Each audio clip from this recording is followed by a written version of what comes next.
Buenos dias, Gunnerz Collective TV. Back at it, you already know. Like a torta with some bad habits. Bye up, bye up. Let's get straight to that intro.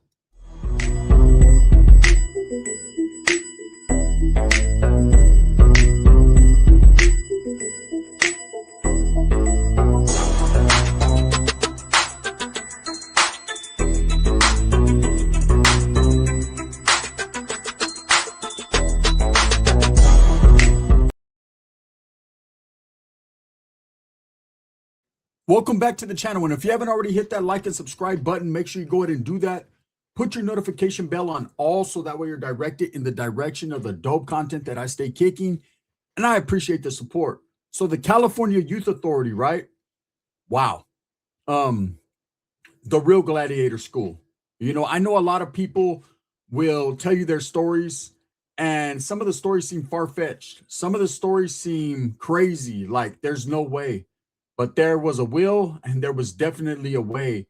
And my stay in the California Youth Authority was full of surprises, full of things that were not surprises. I wasn't surprised at all, because when I first touched down and I realized I was in the who's who of who the fuck are these guys, I realized that this was the top of the food chain when it came to the youth in the correctional system, right? So what it was you took all the elite gangbangers, everyone from every different barrio, hood, gang, group, gathering, and you put them all in one space and expected them to be reformed into change. And what it did was it created an air of animosity amongst each other worse than what they already came in with. A belief that you had to prove yourself, that you had to be top dog, right? You had Fresno Bulldogs running around. You had Norteños. You had Southsiders. You had Crips, Bloods, Asians, others, Usos. I mean, the list can go on and on and on. And everybody thought they were better than the next person. That's just the mentality there. You could not fail or falter at any point, because if you showed any sort of weakness, you were going to get taken advantage of immediately, and most specifically by your own group, but others were right there on the prowl waiting too. So I happened to find these pictures of when I was in the youth authority. Those exact pictures, I remember it cracked off that day. Okay, let me explain to you what happened that exact day. This is a California Youth Authority story, right? So what had happened was when I got to this is in Holton, which is located in Stockton, used to be. It's now closed down. But that facility was comprised of 4 different facilities in one. So you had OH closed, which was for the younger guys. And they were pretty rowdy over there, but it wasn't as bad. It wasn't as dangerous as, say, somewhere like Preston or Nellis or Paso Robles, YTS, Chad. But OH used to crack off a lot because these were younger guys trying to prove themselves, and they were coming with that gangbanging mentality from the streets. So you had OH closed. Then, of course, you had DeWitt Nelson. DeWitt Nelson was more of a functioning facility for older cats, usually guys 17 and older. And they even had a program where these guys worked on the streets. They would go work out on the streets and then come back into the facility. So it was very programming. There was incidences that happened north and south and Crip and Blood and all that, but it was far and few between. When you got there, you pretty much were on your way out the door, and guys just wanted to do good and get the fuck on, right? Then you had, of course, Carl Holton. That's where I was at. Carl Holton was a mixed bag of tricks. It turned into a drug facility. I think in 1992, 93, it became a drug facility. And that means anyone who had a drug program, anyone who told their counselor that they needed drug awareness packets or something to help them, with awareness, they were sent to this facility. This was the facility I was sent to, and I'll give you the whole rundown why exactly. I didn't have a drug problem. I was too young to even understand what those were at that time. I mean, I knew weed and I knew a few other things, but I wasn't dependent on those. Okay. I try to hustle the system, and the system hustled me. And that was probably the biggest mistake I ever made, because it dictated my program the whole time in YA. And then, of course, you had Chad, Mad Chad, the white elephant.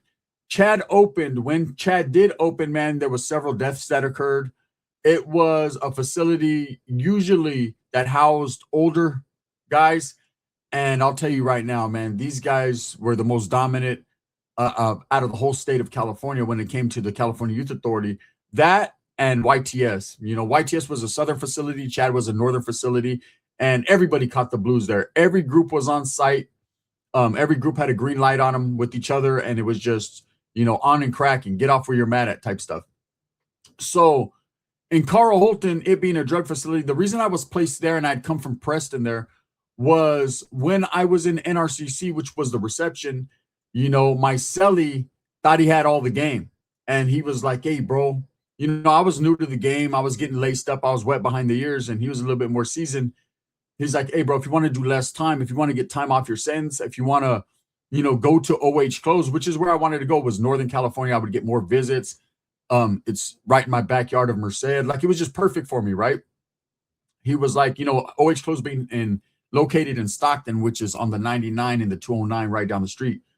And so he was like, just tell your counselor you have a drug problem, and they'll give you a drug program, and they got drug programs right there at OH close. So I did that, not knowing that Governor Pete Wilson at the time had just signed a documentation stating that there was no North and South when it came to the California Youth Authority. They were going to send Northerners everywhere. See, up until that point, they had never sent Northerners down South. I mean, they would send here one or two on accident or just because, and it would be all bad, right? But this was the first time they were going to send Northerners to Southern facilities like Paso Robles, YTS, Nellis, right? And so with my fucking bad luck, like I said, if there was no bad luck, I wouldn't have any. I caught that chain down to Nellis because they had drug facilities there as well. So it backfired on me. Anyways, I went through the whole Nellis trip, being a Northerner in Southern California, and it didn't break me. What that did at that point was make me think I was the shit. Anyone who went down there who was able to program and function and get off and handle their business, you know, we came back up north or paroled with the mentality, man, if you live through that, you can live through anything, right? And I seen a lot of shit, was involved in a lot of shit. And at that point, I was like, hey, whatever don't break me makes me, right? So by the time I was received at the northern facility of Preston, I already had a reputation. Just telling people that I was a Northerner in Nellis, the homies were all like, damn, bro, because they knew what type of hardship that was, or if they didn't know, they could only wonder, right? And so I put 2 on the 10, little hot sauce on it, made it sound worse than it really was. It was pretty bad. But, you know, of course, when you're telling your little war stories, you know, you win, right? And so being in Preston for the short months that I was there, you know, I started to adapt to the northern philosophies of being the dominant group, you know, handling business, being the group that couldn't be fucked with there. And I'm not saying the Southerners and the Bulldogs weren't handling their business, because at that time we were at war with the Fresno Bulldogs. But being the dominant group, the deeper group, and our mentality was very different from everyone else's. You know, I felt like we couldn't be fucked with. And that was just the truth in Preston, man. You know, Southerners would tell you, Bulldogs would tell you, they won't tell you as much as Southerners will. Northerners had that shit sewed up, right? You had the cops in the pocket, just all the good jobs. I mean, it's just like if you go down in prison to a Southern facility, they got all the good jales, they got all the hookups with the placas, whatever they got going on, that's them, right? It was the same thing in Preston for us. It seemed like when I went to Preston, I started getting a little bit closer to understanding what prison was going to be like, because I already knew I was on a one-way ticket to prison, because I wasn't even thinking about stopping gang banging. That wasn't even in my thought process, right? I was just trying to continue to strive to be the better Norteño that I could be with the most respect, right? So what a foolish way to think, right? But in there, you have to think that way, because if you don't and you slip up just one time, you might get some up in you, right? And that you don't want that unless you do, and then that's on you. Slip up if you want.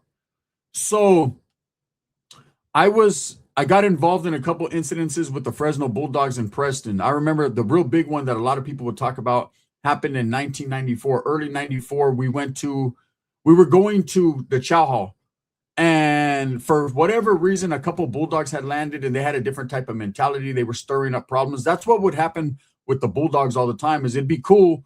They'd be doing their program. We'd be doing ours. You know, a few skirmishes here and there, nothing too major. And then a few Bulldogs would hit from a different facility like Chad. They'd come from wherever they came from, or even the streets, and they just would pump the rest of them up, and it'd be on and cracking, right? And then we'd go for a month or 2 month long run of getting off every time we seen each other. And then everybody would get locked down, slammed down in Tamarack, which was the whole there, administrative segregation. You'd get a little ironwood program, juniper program, whatever, and then boom, come on back. And everything would cool off for a little while until some more dogs got there, or northerners. It worked both ways, or southerners, right? So at that time in Preston, it was probably I'd say 90% of the time guerra with the Bulldogs, war with the Bulldogs, and we did have a couple incidences with the Southsiders, right? And one with the blacks, the Crips, the LA Crips, right? So I did about 8 or 9 months, I'd say, in Preston, and then I was shipped to Holton. As soon as I landed in Holton, it was all bad. It was all bad because I recognized a southerner on the van when we were going over that was actually from my city that used to be a northerner. He had flip-flopped, right? And so one thing about us, man, from Merced, where I was from, was there was southerners that lived in the town, but there was really no established barrios at that time, right? And so we had this chip on our shoulder, like if anyone said they were from Merced and they were a southerner, we were going to get off. Fuck that, right? No way, ain't no way, ain't no way. Sur gang, right?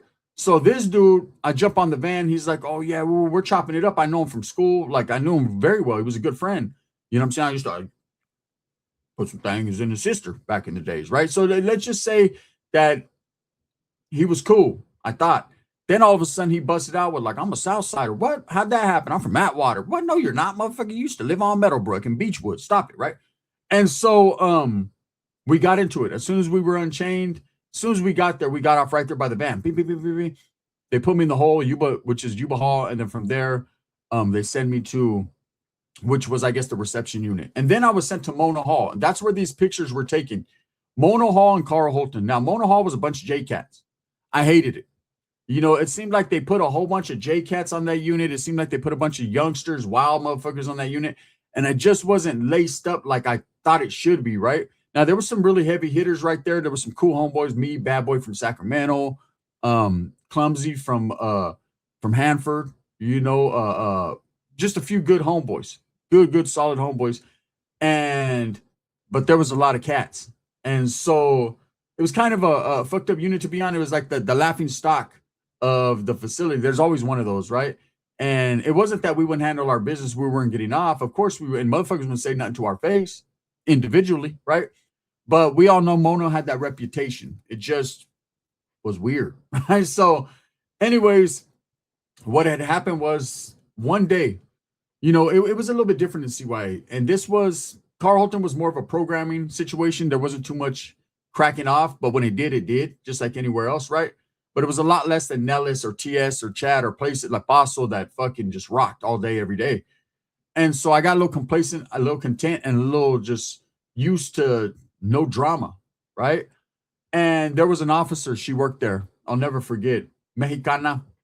And she had a brother who worked on Tejon, which was it was a unit right behind us, right? Whole different unit. And one day, just out of the blue, she was like, Vidari, which is me, right? I was like, yeah, what's up? She was like, do me a favor, take my brother this food. She had a Tupperware container with like spaghetti in it or something. And I had never been asked by a cop, right? She was not a GS, but a YC, a youth counselor, right?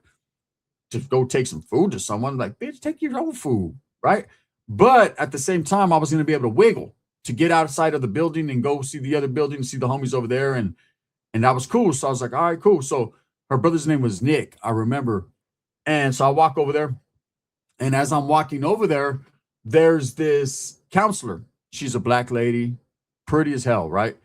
Remember, she wore big old glasses. And, you know, I see her and I see a homeboy Caveman from Kettleman City, right? And he's working out because we had like a little weight bench, one little weight bench in front of each building, right? So he's getting in, and I walk by, and I'm like, what's up, bro? And he's, oh, what's up? And she was like, don't talk to people. You're not in this building. Don't talk to me. So she was mean right from the gate. So I was like, oh, cool. He's like, Trucha, man, this fucking chick, she trips, right? All right, cool.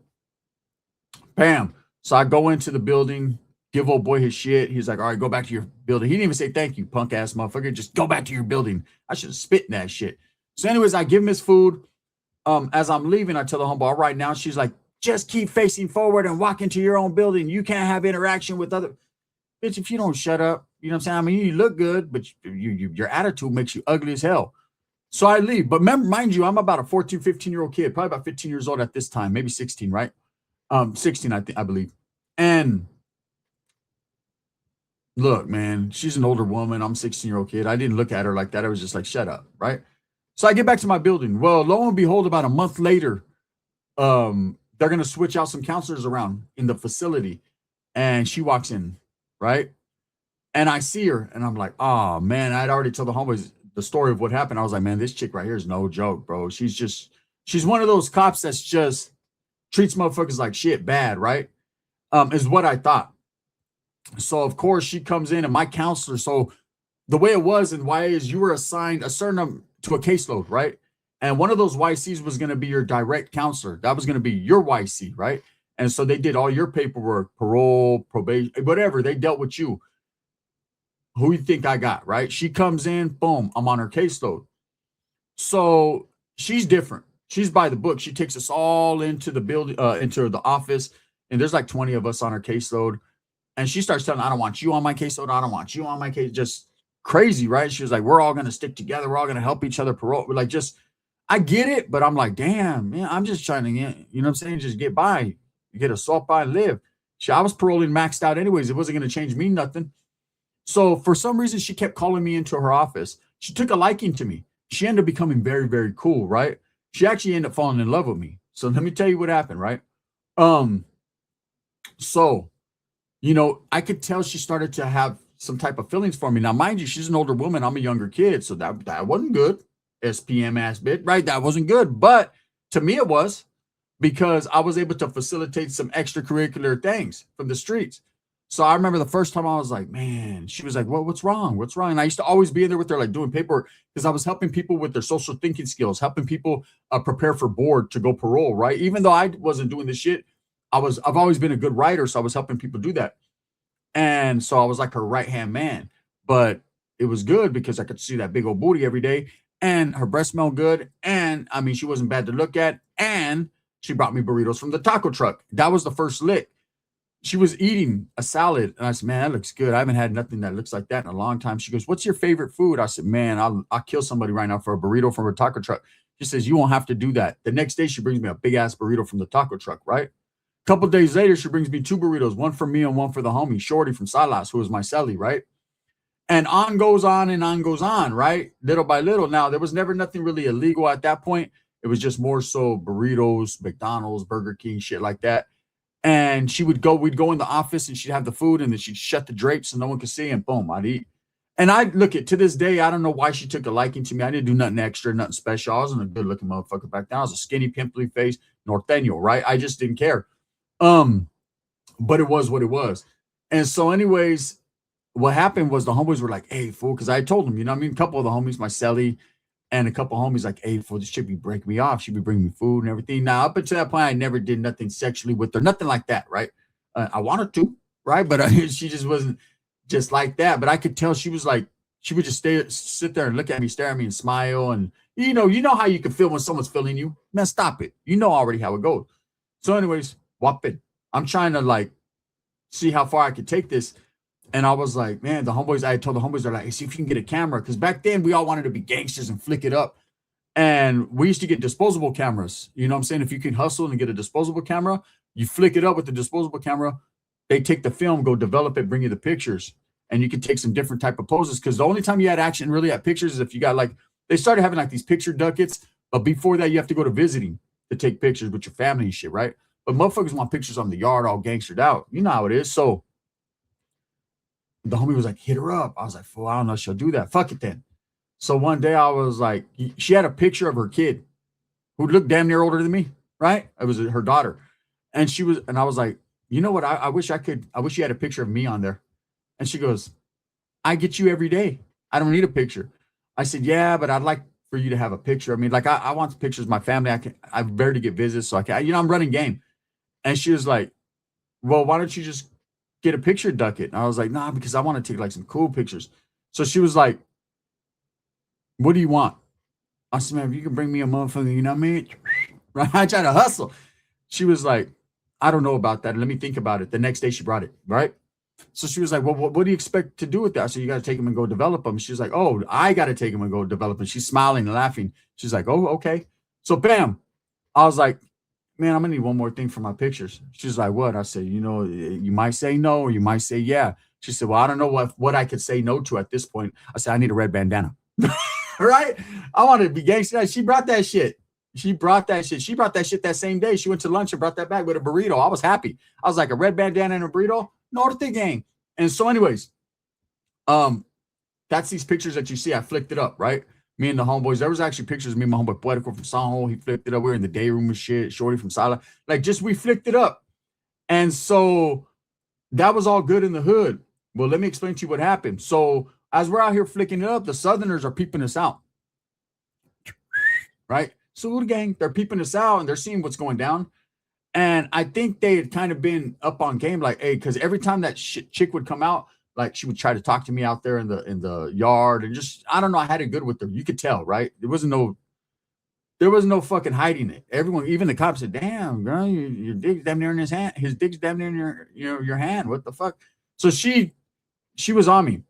And so this Southsider, I guess he was running around telling people like, hey man, you know, these Northerners fucking, they got to connect. They're this, they're that. Watch out for them. They might be plotting something. He was hating, right? He was hating. And look, all he had to do was, I was the type, man, just hit me up. He could have hit me up like, hey, bro, can you get us fucking a camera too? And I'll try. Shit, fuck it. You know what I mean? Let's get it. But he didn't. And so what happened was that we took these pictures. And I remember we had these pictures and I had them in the cuts tucked because you couldn't, you know, and I sent a lot of them out. And these were the ones that survived. But I had a lot more pictures. And the fool got my house hit by some GSs and they took the pictures, man. They started investigating that chick because fools told on her, right? We always thought it was this little Southerner dude that did. Whether it was or not, I don't know. We know he's the one who told initially, but whether he was the one who put him on her, I don't know, right? But I remember the homies were mad. They're like, fuck that, bro. After my house got hit, it was the same day. I mean, not the same day I took the pictures, but like a couple of days after I got the pictures. And so we cracked it off in the day room. We cracked it off viciously. Now, let me tell you why we cracked it off. Even prior to that, so it was about a week before these pictures were taken. There was a homeboy named Boxer. He was from Sacra, right? And I was with him in Nellis, and I guess he ended up going from Nellis. I don't know where he went, right? But like I said, I went to Preston and Carl Holton, and he had got there. He was in the day room. And so in the day room, there's like glass, and you could see him, and I'd see him like, oh, what's up? And I was like, oh, what's up? I don't know if he recognized me or not. It'd been a couple of years, right? But he kind of looked, and he had this eye of the tiger. You know what I'm saying? Like he was a fucking super Northerner. I was like, oh, shit. And the Southerners came out of the chow hall. There was like a chow hall in the middle of these. So Mono at that time was connected to fucking Sonora, right? And so, which were two different buildings, and they were connected by the kitchen. So these Southerners, they worked in the kitchen, a whole bunch of different people. As they came out, he's sitting in the day room. He just was received. He just got there. I guess he just jumped up, was like, what's north the gang? And they were like, what's up? And bam, it cracked off. So there was already tension from that, right? And we had been planning like, hey, because fools are like, hey, if we see that fool, it's on site. Southerners were saying that. We're like, nah, hell nah, that's a homie. So it was just like building, right? So this shit, when it cracked off, it was what it was.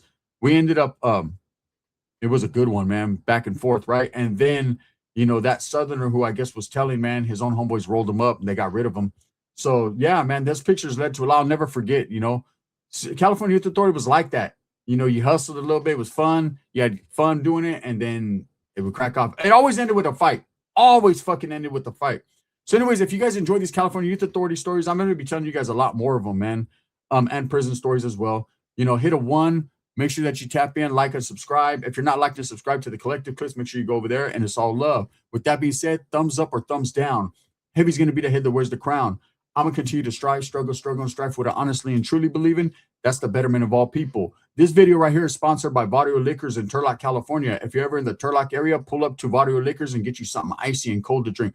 Also by Sticks and Stones Yard Service in Tucson, Arizona. If you live in the Tucson area and you need an estimate on yard work, make sure you Google Sticks and Stones Yard Service and tell them that Gunnerz Collective TV and Dub sent you, and you'll get a 20% discount. What? We did that. Bang, bang.